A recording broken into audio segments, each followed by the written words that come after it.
Hello, everyone. I'm Ben Sharma, founder and CEO of Zaloni.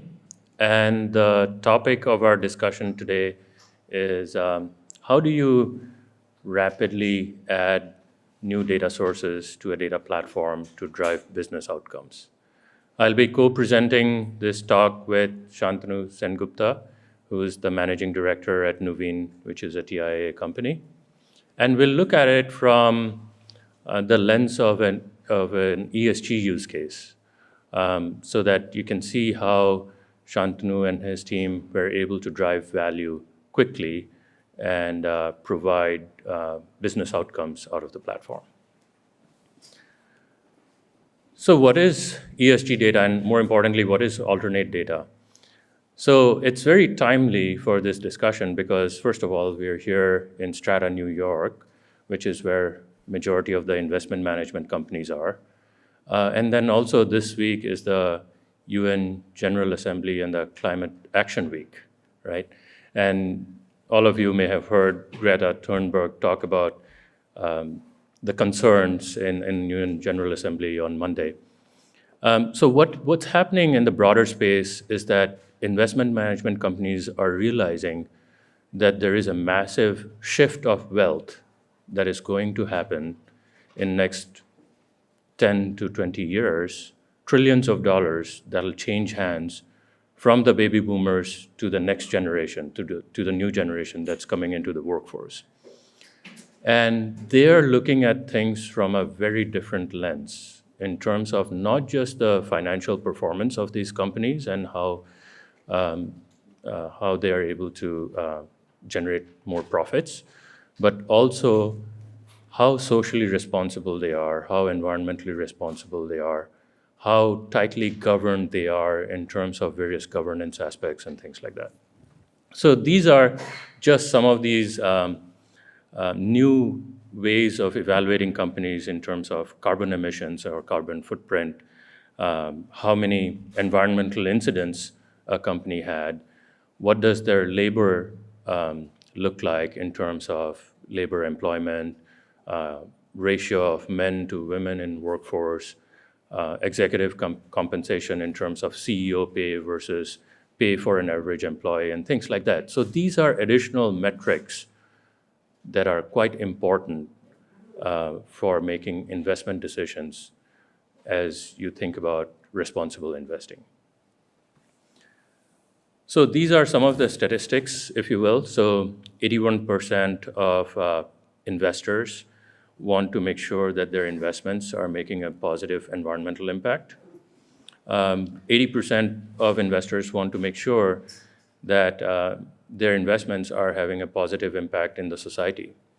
UN has an initiative now called UN Proposal for Responsible Investing, which has more than 2,000 signatories, companies who have signed up that they are going to actually bring in these new metrics in addition to the traditional metrics that they're using to create new instruments for investment and things like that. But this has its own set of challenges, right? So if you think about this problem, now you have these non-traditional data sources that you're trying to bring in. So your traditional data sources like Thomson Reuters and Bloomberg and others are well understood, and they have been operationalized over the years in these investment services firms. But you have this massive influx of non-traditional data sources that needs to be quickly brought in and made available for downstream business use cases. But also, you're actually making critical business decisions in terms of what new mutual fund you're going to come up with based on these new scores that you're deriving. So you need to have tight governance and control so that you know that you're not just coming up with some KPIs or metrics that do not make sense and ultimately using that to actually drive downstream business decisions. And also, a lot of this data is not being sourced in your traditional manner. So data quality and other challenges in terms of lineage is critically important as you think about these data platforms.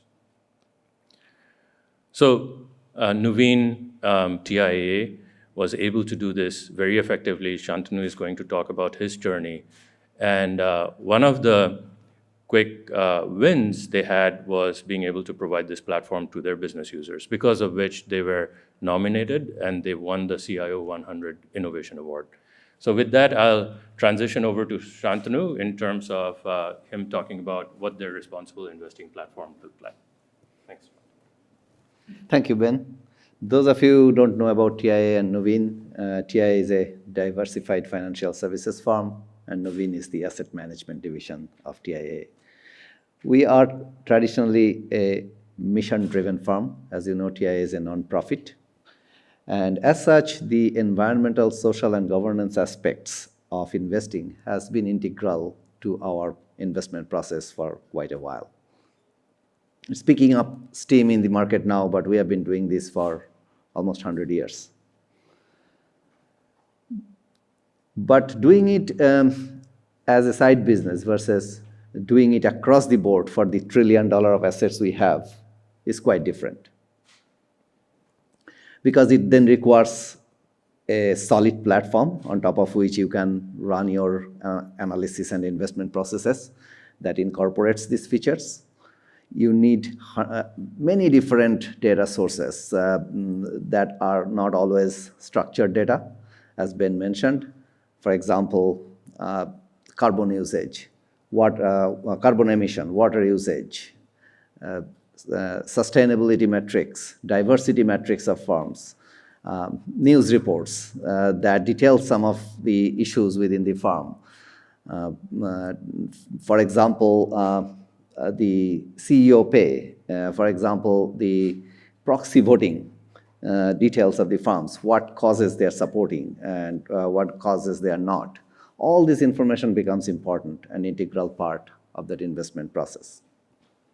This requires a comprehensive end-to-end technology strategy, a platform that can ingest and process all these different kinds of data sets, then create the analytics on top of that, and then distribute that data to various destinations, including our researchers' dashboards or to other financial systems such as FactSet or MSCI, Barra, or Bloomberg.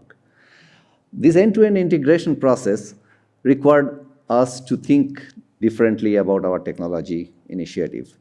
If we went through our traditional way of doing things, use a relational model and all that stuff, it would have taken us months before we could even get started. We had about 6 months from the conception to the rollout of the product. Due to market pressure, because we wanted to be number one in this. We wanted to be the first in this process. We started with Zaloni as our data management platform. Within a few months, we were able to get up and running with the basics of the data sets and ingestion and distribution, processing, and all those steps. Once the basic data was in the system, now we were able to start thinking about what's next. How can we monetize that data? So we started creating scores for each individual securities based on their environmental, social, and governance aspects. And then roll that up to the fund level for our mutual funds, as well as portfolio level for our client portfolios. Now the clients could look at their report and they could tell how their money is being invested and whether it is in line with their principles or not. We are not ending there. Next step for us is to think about how we can create indices or benchmarks where others can invest in those indices and benchmarks, similar to like S&P 500.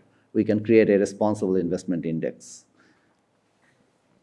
Going beyond that, we have started thinking that can we utilize these data sets and this capability that we have built to actually change the world. So it's not always about investing in the firms that are doing good. How about the firms that are not in line with our future with respect to the environmental, social, and governance aspect of things? Can we be the investor in those firms, be in their board, and change the way they are operating business, bringing them into the mainstream, right? So the so-called impact investing is something that we are thinking about doing on top of this platform as well. From a technology perspective, like I said, any investment decision needs to go through a lot of checks and bounds. There needs to be governance, right? At the end of the day, you are investing your client's money.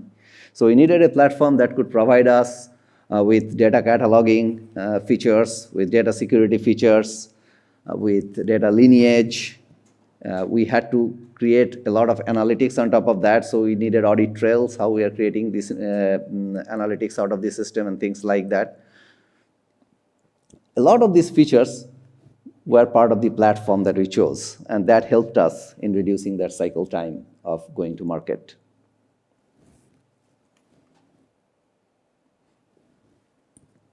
So as you can see, that not only that we were able to do the basics with this platform, but utilize the power of the platform to create next level of analytics and monetize the data set through many different ways.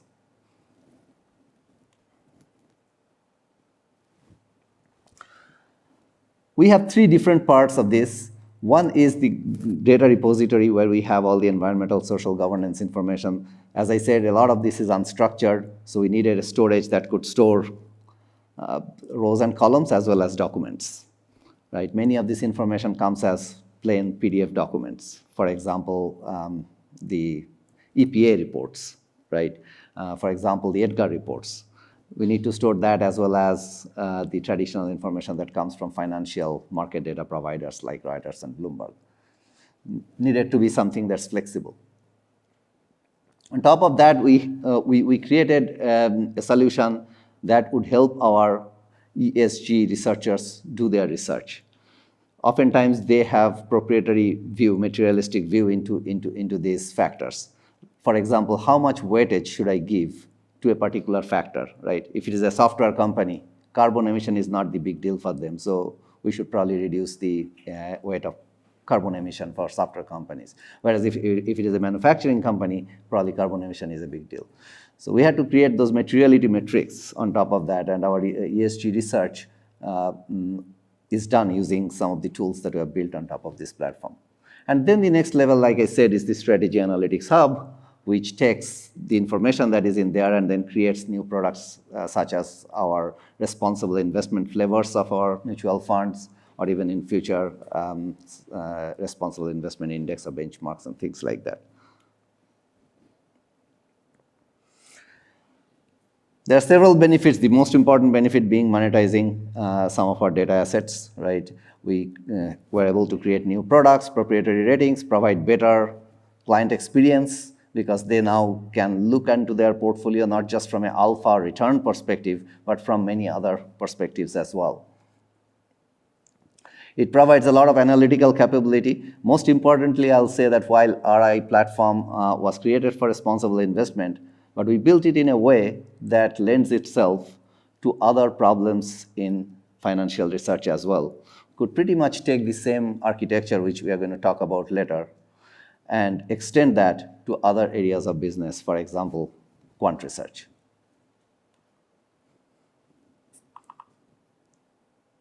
Going into the details of the platform architecture, as you can see on the left side, we have all the different data sources, the environmental, social, governance specific sources. MSCI provides such information. Sustainalytics provides some of those information. It's still in its infancy. A lot of this data is not complete, so you'll see that for certain securities, they have many different fields. For certain other securities, they don't have as many. Again, it's a semi-structured data problem. Then there are providers like Glass Lewis that provides proxy voting information. True Value Labs is another provider of ESG data in this space. Right? Along with that, we get news information from news providers. We get social media, crowdsourced information, EDGAR information, and some structured data as well. For example, our firm's internal holdings, our internal views of securities, and all that. All that information comes into the data lake, and our data management platform helps analyze that, connect them together, the securities with our holdings, create the scores and things like that. In the middle layer, as you can see, that we are now thinking about creating advanced analytical engines such as modeling engine, our AI and NLP engine that helps extract some of this information and vectorize them for further analysis and things like that. An optimization engine that helps us optimize the portfolio in terms of its risk and return characteristics and things like that. We do have a couple of ways to visualize or consume this data. One is the traditional web-based user interface that you see sitting at the top. It's primarily used by the users that are not so tech-savvy. The other is using our data distribution mechanisms, APIs, and direct data access and things like that. Those are primarily used by our quantitative researchers who knows how to code, knows a bit of SQLs and things like that. And then we have a dashboarding mechanism as well, where we can expose this data through Tableau dashboards and can do further research on that. This is how the tool looks like. I have a couple of screenshots here. As you can see, it looks pretty slick. Remember, we did all of this in the first version within 6 months, including the core database plus the user interface and all the distribution connectivity. With that, I'm going to give it back to Ben. Thank you, Shantanu. All right, so what does that mean in terms of data management, and how do you stand up a platform to enable you to ingest a lot of new data sources rapidly? And one of the things that Shantanu and I were talking about earlier is that it is not a steady state, right? So once you have this, you have new data sources that line of business wants you to ingest very frequently now that you have enabled this platform. So you need to think from an architecture standpoint, what are some of the core components you need to have in place? How do you make it happen so that ultimately at the end of the day, it is automated data pipelines all the way from ingestion to consumption with a very strong foundation on data governance, right? So you need to have the right KPIs for checking for quality. You need to be able to profile the data. You need to be able to maintain the lineage, and so on and so forth. So here is what our data platform looks like.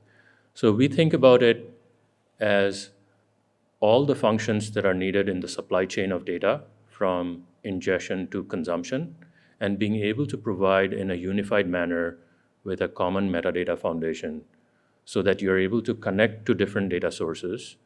They may be files coming in, they may be databases that you already have, or they may be streaming data sets that are being brought in.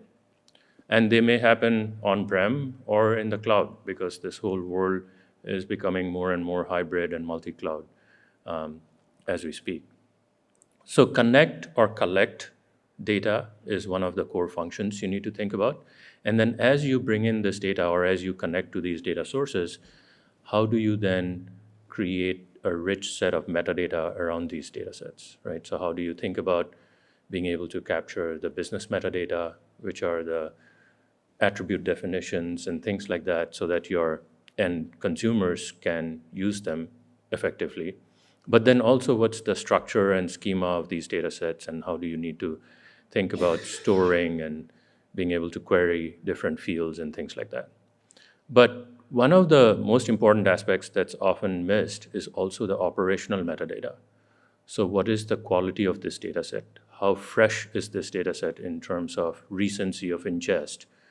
What's the profile or the shape of this data set? So if you had certain scores that you were creating and you had a curve, did this curve shift drastically between yesterday and today, which may flag some errors in terms of the data that you may be bringing in and things like that. So all of that operational metadata along with business and technical metadata is the foundation of our catalog. And the approach we have taken is that it is not just a passive catalog where it's an inventory of these data sets with the operational business and technical metadata, but it is an active metadata repository where you're not only able to see all of these different aspects of a data set, but you're able to do something about it. And that means your data consumers are able to come in, search for data sets, introspect them, and being able to provision it for downstream access. And that provisioning for downstream access with a shopping cart experience is what we call consume, or what is in our consume pillar. And so basically, as you think about that, you also need to be cognizant that a lot of this underlying data layers are changing. So you may have on-prem data stores, you may have Snowflake or Redshift or Azure Data Warehouse or Google BigQuery that you may be using for driving a lot of these analytics. So how do you actually future-proof it so that you're not just trying to build for on-prem or for one cloud service provider, but taking an agnostic view in terms of your whole data control plane, if you will. So at the end of the day, what you're trying to do is provide self-service access to this data with a right governance model so that you're not trying to block access to the data and it becoming a 6-month-long process to be able to source and make the data available. And at the same time, you need to have right role-based access control, right permissions, so that people who have the appropriate privileges can use these data sets and drive various business outcomes from that perspective. So that's at a high level what our data platform does. So just to kind of summarize, what you need to think about is you may be going live with one use case, but there will be a backlog of use cases as you're able to demonstrate success. So how do you think about being able to onboard new data sources in a quick manner, being able to provide it to the data consumers without delay, so without it becoming stale? And that you need to think about from an automation standpoint by creating data pipelines and things like that. You need to have proper visibility and control. That is critical, especially in regulated industries and various other verticals, where you need to have proper governance, proper data quality, proper lineage being captured. And then last but not least, you need to think about, we talk about AI, ML quite a bit, but how can you use those technologies to make your data management layer much more efficient so that you may use ML-based approaches to deduplicate data, where if you're bringing in the same records over and over again from different sources, you're able to collate them and have match, link, and merge those records so that you're able to create some single source of truth as you provide it to your downstream access for different business use cases. So that's in a summary of what we wanted to talk about today. We are in booth 1326, so stop by if you want to have a discussion or see a demo. And then Shantanu and I can take questions if you have any. Yeah, question? I have questions. So which platform are you using for the cloud platform? For the cloud platform, we're using AWS, primarily, yes. What are the main ESG data sources? So the primary sources are Sustainalytics, MSCI. Those are the two main sources. FactSet integrates a lot of other sources. So if you have access to FactSet, you can get a lot of smaller sources through FactSet. There are some specialist sources, like I mentioned, Glass Lewis for proxy voting. Then True Value Labs is something that provides some of this ESG data as well. Which one is the one which is connecting in? FactSet, yeah. Also, I mean, there are other commercial products like S&P that provides crosswalk across multiple data sets and things like that, right? So you can, as you think about like bringing in all these different data sets, how do you create this globally unique ID that can then map to the individual IDs of these different data sources? So, question? So 6 months is pretty incredible to do that. And how did you manage to do that and do all the scoring? So I mean, I know that Sustainalytics and what's the other one? Do scoring. You said it a second ago. MSCI or ISS? MSCI, they do scoring up in the I think. Do you do your own scoring? No, wherever these scorings are available, we took them and we reviewed them. But we had our internal proprietary view of things for places where we felt that this score is not correct or where this data was missing. So that's where we filled out the gaps. Remember, that was a separate team. That was not the development team that worked on building the platform. You had some kind of like carte blanche to buy all the data sets you wanted, and then a data platform to put them all together on Yeah, and I think you have to think about it as a journey. So you may have an initial set of data sets that you start with, but that's not the end state. So once you get the platform up and running, now you're incrementally able to add more data sets and enrich some of the scores and provide more value for the downstream use cases. And that's one of the advantages of using a platform that's more big data style that can take care of many different kinds of data sets, because some of this data is sparse because providers are still building out the full metrics, right? So some, like I said, some firms might not have their carbon rating yet, right? But you have to take the best what you have available, right? And you need to have a system that can manage that. And then you can start filling the gaps either internally or as providers get matured, they start providing you more data, right? But you can't expect everything on day one. And as a result, you need to have a technology platform that can accommodate that. Yeah, and to Shantanu's point, one of the patterns we are seeing over and over again is that once you have some of these initial use cases done, then you create more value in an organization. So for example, customers like Nuveen and others are now thinking about like data monetization, because now you have these scores and other things that you have created based on your quantitative research analysts and what they have come up with. So how can you actually think about then providing that as an offering to your end customers or to a wider customer base? So we see that as a journey where you evolve and grow, but you need to have a foundational architecture to be able to support it and take it forward. And remember, a lot of these technology plays for cloud and data are cost plays, right? When we create business cases, we try to show how it saves us cost. This is a little different because it is directly adding to the revenue stream, right? By helping us create new products and new flavors of the products and things like that, right? Yeah, I mean, going back to the ESG space, I mean, it's amazing.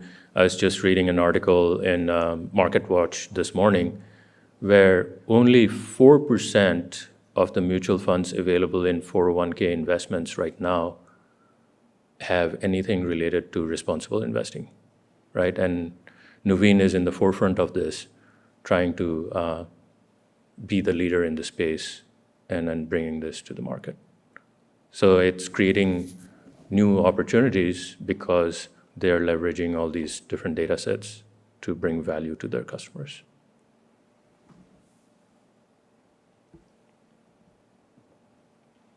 Any other questions? Do you have an example of a product that you launched from all this? Yeah, the most recent ones being the responsible investment flavor of the funds that we already had. For example, let's say we have a 529 plan, right? You can now purchase a responsible investment version of that.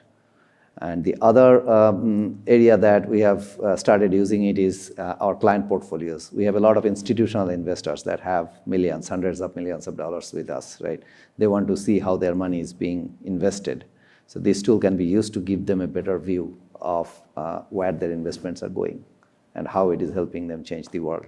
Remember, being a nonprofit, a lot of our customers are also nonprofit. They happen to be the universities and the hospitals and the endowments, right? For them, it is important, right? When Harvard makes use of its $64 billion of endowment, right, when they invest it, their goal is not only to get the best return out of it. That's obviously one return or one goal. But the goal is also to make sure that it is going in the right places, right, where it can make impact. So that's why I was going to ask the question. How do you balance the performance versus the RI part? So the interesting thing is, a lot of research is still ongoing in this space. But one thing that we have seen that RI does not destroy your alpha. If anything, it actually increases your alpha in certain cases, right? But it is for sure that by investing in this way is not going to get you any less return. That probably makes sense, right? When you are asking those hard questions, that is your CEO overpaid, right? Do you have a right balance within the organization? Is your organization diversified enough, right? Are you thinking about the future? When you think that way, your organization tends to operate in a more optimal way, right? So that probably makes sense that, at least in long term, in short term it might be different, right? But in long term, you will see that those firms that are putting these constraints in place in the way they run their business, long term tends to do better. And also you're creating a new customer base, because one thing we hear consistently is that the new generation of people coming into the workforce, when they're investing their retirement dollars, they're looking at these metrics. And if you have a product to offer, now you're able to incrementally grow the amount of investments coming into the firm. Right. Question. So I have one question. So how much data you're processing with the Zaloni Data Platform? It's in the range of terabytes. And remember what we discussed, that this is just the first use case, right? There is going to be a lot more use cases. We are planning to expand this next year across the firm, being the firm's data lake. How many sources you connected? How many sources you are connected to? Right now, there are about 15 different sources that are already connected. Probably when we have it matured next year, we'll probably have at least 50. Streaming coming in, or No streaming yet, but we do have plan for that. We are looking into that, but no streaming yet. 15 overall data sources, not the ESG related amount, right? Or 15 ESG related data sources. No, 15 overall data sources. And remember, some of these data sources are already a combination of many sources, right? So we are not replicating all that in here. We are just taking one feed into our system. Like FactSet, for example, they are an integrator already. So for us, it doesn't make sense to integrate all the small entities, rather get one feed into the system from FactSet, right? Yeah, and I mean, to your question about like scale, the way we think about it from a Zaloni perspective is that our data platform is a control layer. So all the processing that we do is in your target environment. So depending on how big your environment is and how much compute capacity it has, it'll scale up accordingly, right? So we are not doing all those things, all those data management functions in our own silo. We're actually pushing it down to the target compute environment that is being used not just for the data management purpose, but it is also used for querying the data or doing joins and aggregations and correlations and things like that. So that way, we provide that capability, but also as you think about cloud, now what we're doing is enabling elastic models where these compute layers can come up, do the work, and can go down so that at the end of the day, you can save on your compute costs from that perspective. Yeah, it's already available now in the new 5.1 release. So basically what you can do is you can set up workflows that can spin up clusters, that can, say, run a data quality job and generate the metadata, which we will persistently store, and then it can shut down the cluster so that you don't have to have it in a persistent mode. So yeah, so that's, and we're seeing that more and more as customers are thinking about cloud data platforms. So what does that look like? And that also gives you the elasticity as you think about going from on-prem to cloud. So even though your core data may be on-prem, you may be able to spin up elastic compute layers in the cloud to be able to process it. this feature is available no matter which platform you use in cloud? That's right. So I mean, we are right now, majority of our customers are in AWS or Azure, but we have recently added support for GCP as well. So we'll be supporting that in GCP. Right, if there are no more questions, thank you all for coming and have a great evening. Thank you.